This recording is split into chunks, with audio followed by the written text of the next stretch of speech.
خفيفي قوي. طيب بصوا بقى، بصوا عاملين له جيب، عاملينه بني ادم.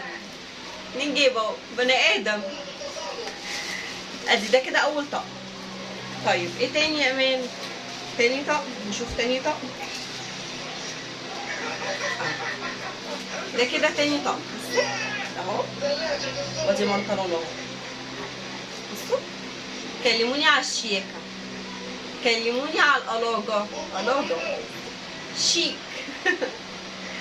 بصوا هي حاجات خفيفه يعني، هو مش غالي الطقم ده، مش غالي يعني. احنا جايبين، بابا جايبوله ب 150 الواحد، مش غالي يعني. حاجه صيفي كده خفيفه، قطن كده، قماشته قطن، قطن حلو يعني.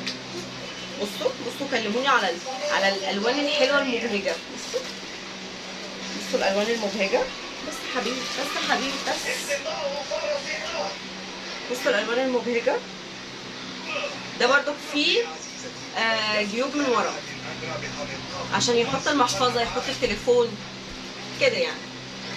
اهو بصوا، بصوا الشكل، بصوا البهجه، وقطن ومريح. بصوا بقى ده اللي هيلبسه اول يوم العيد ده اهو. بصوا بالشورت بتاعه على كاوتش ابيض، هيلبسه اول يوم العيد. حلو. جوليو جانس بقى خليها مفاجاه، هفاجئكم هما لابسين الطقمه بتاعت العيد. ماشي. هتعجبكم.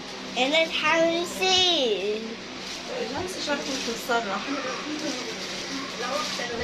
هيعجبكم قوي ده. ابوه والله لقيته جايبهم كده صدفه يعني، انا ما اعرفش ان هو يجيب الحاجات دي، لقيته جايب له الهدوم والحاجات دي. روح العب بيهم، روح العب بيهم على السرير يلا.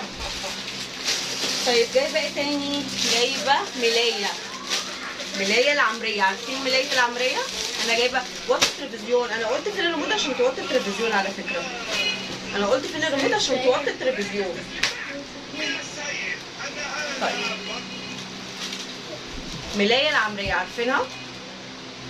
يعني بصوا، طبعا هي هتبان شكلها اكتر وهي على السرير، يعني وهي على السرير هتظهر اكتر. بصوا انا جايباها حاجه سهله كده، حاجه لونها خفيف يعني، ذوق يعني، شكلها مودرن كده، ما فيهاش شغل كتير، لان انا ما بحبش الحاجات اللي فيها شغل كتير، بتبقى شكلها اوفر، مش حلو يعني. فدي عجبتني قوي، انا هفرشها معاكم، هتشوفوا كل ده عملي.